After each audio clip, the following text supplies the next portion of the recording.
So we introduce comics created with the aim of teaching confidentiality to third-year students, which are preclinical students. So that was not the beginning at all, because I got there after a long project of trying and going very slowly, because I mean, we are talking about comics and doctors. This is not something that you can go very quickly, because it's like, whoa, comics, this is children's stuff, this is underground, this is not serious. So it's been a very slow and very careful approach to it.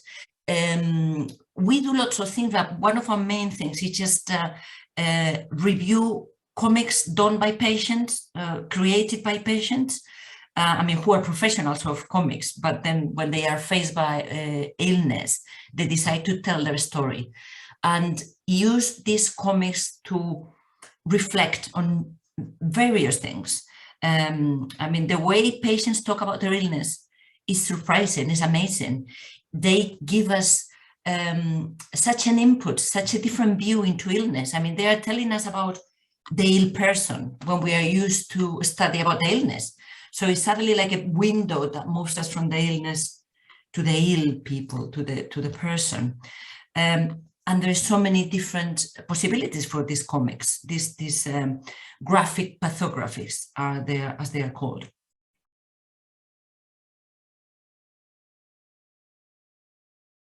So I think that the specific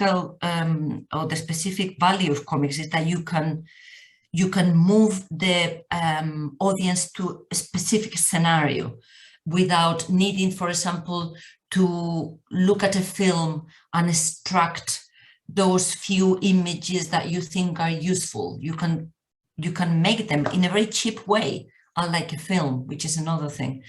I think it translates to narrative medicine as well. Is similar to literature that we have been using a bit longer.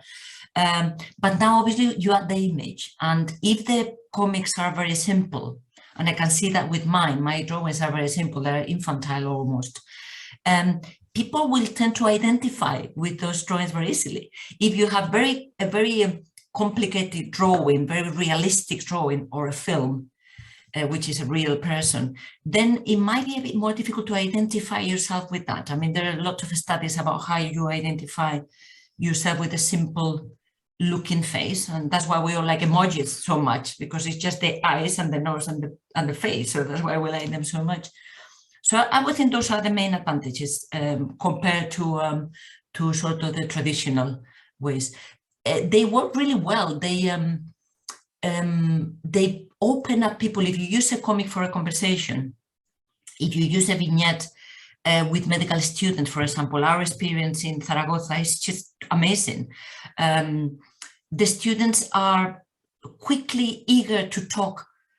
The comics work as teen openers for the students. We kind of suddenly open their very scientific brains to ethics, to an easy way to understand and talk about ethics. And believe me, they start talking non-stop. It's just it's quite surprising.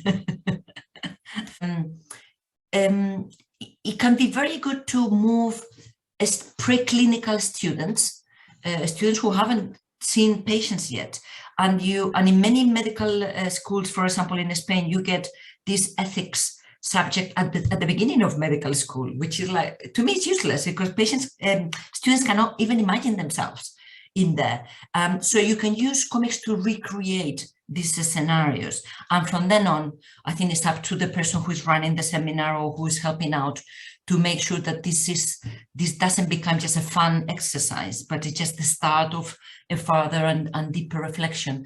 I think it's an amazing start point for certain areas, and as a reflecting tool, as a tool to think about complicated issues, for example, end of life issues. There are some beautiful, amazing comics about end of life you wouldn't think of.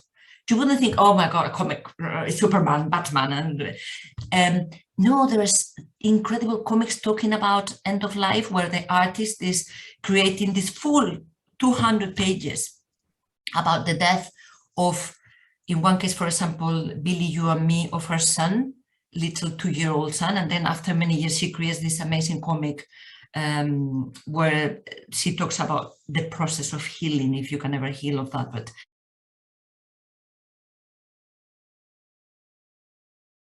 although we talk about it a lot, and we talk about this patient-centered medicine, I mean, look at you can look at so many things, so many details that we do in our everyday medicine, where you realize, starting from the patients' gowns in hospitals, oh my goodness, poor patients with the bottoms showing and they just start walking in the corridor, just trying not to.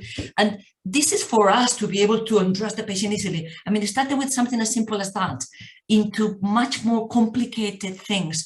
We don't do a patient-centered medicine, even if we talk about it a lot. The first thing is that these comics are not created for us. There isn't this patient who says, oh my goodness, I need to tell doctors and nurses about how my Crohn's disease went along or what my diabetes is like. No, is the genuine truth in them, is the way that patients who are already artists tell their story. And it's just so refreshing. For example, the way they portray us, which is most of the times not good.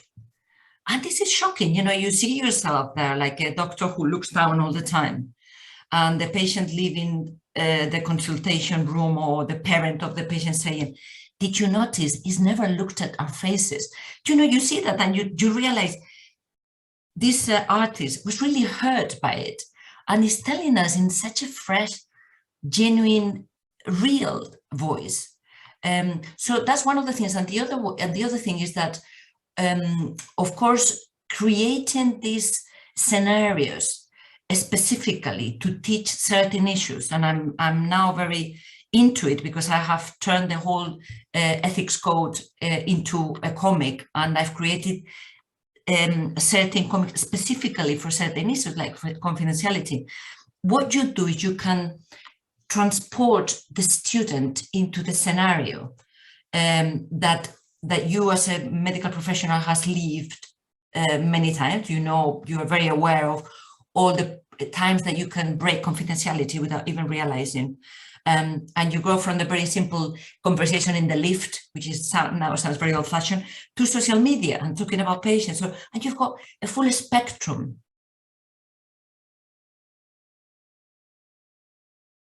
I can see from my little point of view that they appeal to all ages. They appeal to very senior doctors and nurses, or physiotherapists and research biologists, and anybody who was involved in medicine from any point of view, as well as to medical students. And I think we can use them in different ways, like from learning to approach the patient in an ethical manner, blah, blah, blah, to a reminder of principles that we shouldn't be forgetting, or of course to see what the patient is seen as like, and so many other ways.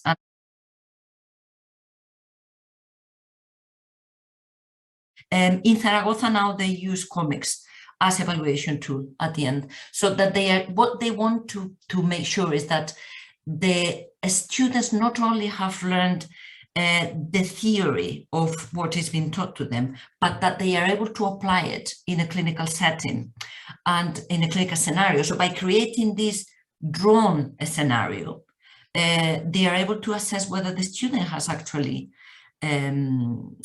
learned and embedded that knowledge in their way of doing things, which is possibly more useful than just assessing by MCQ or any other way. So it's just sort of taking the student and moving this student into a clinical scenario.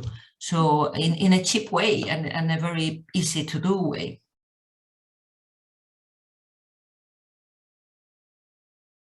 I would remove ethics as a subject from medical schools.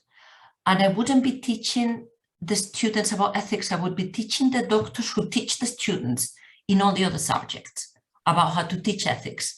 And that would start from year one, from anatomy, like teaching the students that that body they are going to see in the anatomy room is a person. you know, little things from the very beginning that you need to build.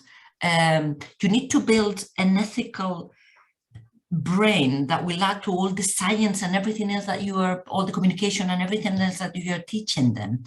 I don't think it makes any sense whatsoever to teach ethics as a single subject, extracted, and then get the students removed from the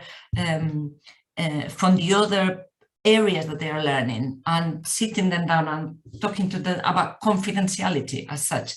No, just when you are doing internal medicine or general surgery or whatever you are teaching, and when you are talking to them about diabetes, that's the time when you need to be teaching ethics. There's no point on removing. That's the time when you need to talk about all the principles of ethics.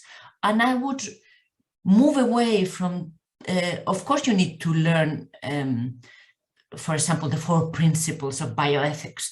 Yeah, fine, but they don't mean anything unless they are constructed into a medical setting.